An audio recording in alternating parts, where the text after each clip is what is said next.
live in a house littered with the things I find of value and don't want to let go of. There are pictures of places and things, family, friends, some two-legged and some four. There are pebbles from beaches and stones from castles, and pressed flowers from weddings and funerals, and live orchids being encouraged to blossom everywhere. There are paintings by my mother and my mother-in-law and my grandchildren, pieces of art of fiscal value and others of sentimental alone. Templar flags and mementos, endless takes on the royal family, stamps and coins, mugs and flags, Queen Victoria's bust, a Queen Elizabeth doll, and a Queen Elizabeth teddy bear. There are books and records and tapes and negatives, never to be either retrieved or abandoned. The annual salt and pepper Christmas presents for my son, and the only love letter my husband ever wrote. China and trophies, diplomas and certificates. The list goes on and on. How do we come to value such inanimate objects? Some because we associate them with times and places and people that we don't want to forget, or we value them because others have deemed them things of value, the sterling silver vase or the sapphire ring. And there are things that we keep for sentimental reasons. Far too many baby pictures, and nary a one of the doctors who delivered them. A snifter full of matchbooks. You don't see those anymore, do you? And boxes full of postcards and Christmas cards with names I don't even remember. Why do people find comfort and enjoyment in the accumulation of all these tokens of days and people past? What is it that we find in these boxes and shelves and walls of moments past? Reading through the diary of a trip so long ago tells me the story of who I was then. Fortunately, someone I rather like. But I do wish I ever had the persistence to complete an entire trip with day-to-day entries. Usually the departure notes are the most interesting, and then it's downhill until it tapers off completely about day 4 or 5. I'm inclined to think that what I keep and value is a reflection of me, who I am or who I want to be, and these things remind me of the love that I have for others as represented in tokens of them and times with them. There are also a variety of crosses in the hallway that I pass by many times each day, and a glass one I constructed with changing contents in the living room. There's a plastic Jesus who waves as the sun hits him. I like reminders of my faith, which are to be found in just about every room, because I like to come across them unexpectedly.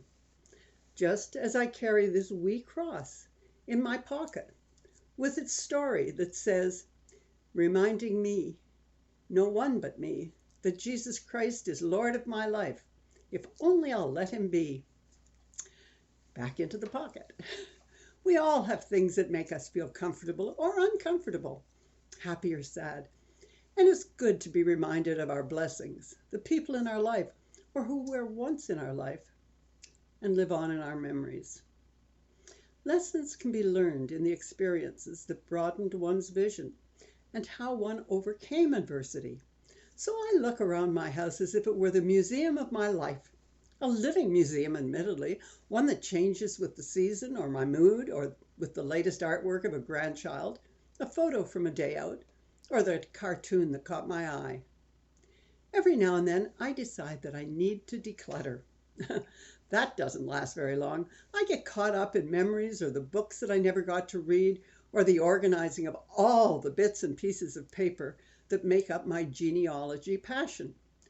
And I have set out to organize them over and over again, which only means that they now occupy clearly labeled boxes, filing cabinets, 3-ring binders, still not integrated or organized, but that's my project for retirement, or to be passed along to another generation to work through.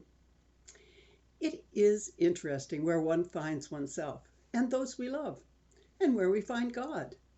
The things on my walls and shelves do it, but we also encounter such things in our day-to-day life. I feel my husband riding beside me in the car on long journeys, pointing out the eagle soaring above or reminiscing about trips taken. Funny, but I feel that I find him more often in the car than in the house. I think the reason many people visit cemeteries is to feel closer to the person buried there, as if they could say the things that were left unsaid, or make an apology, or just one more time to say, I love you. For me, that has never worked. I just check to see if the lawn was mowed, or pull some weeds, or note if there are any chips in the granite.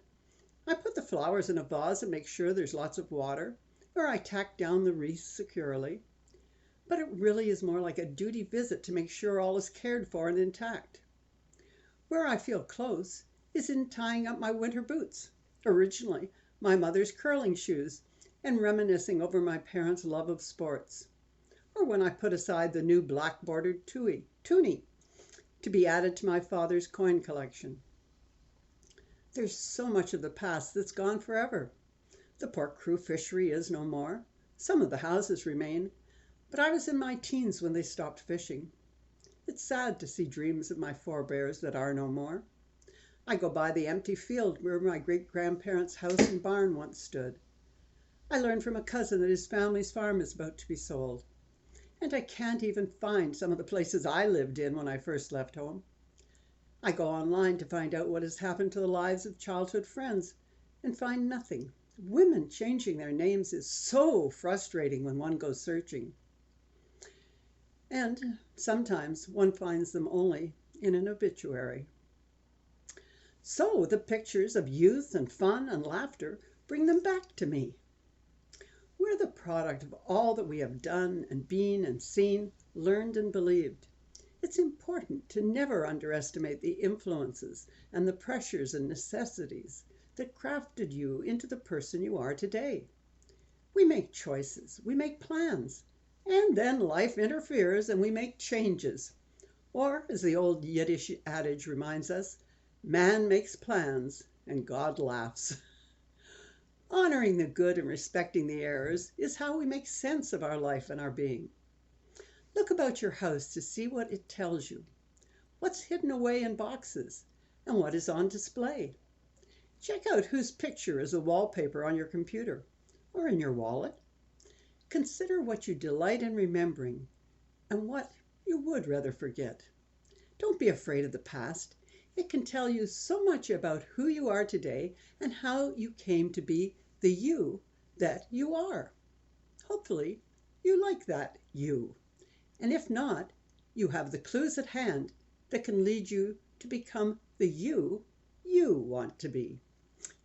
Such exploration is challenging, but you can ensure it is a rewarding adventure as well. God bless you on the journey to getting to know you better. So may it be. Amen. Such an investigation not only helps you know who you are and how you got here, I bet it will end up with you understanding and liking yourself better. Try it.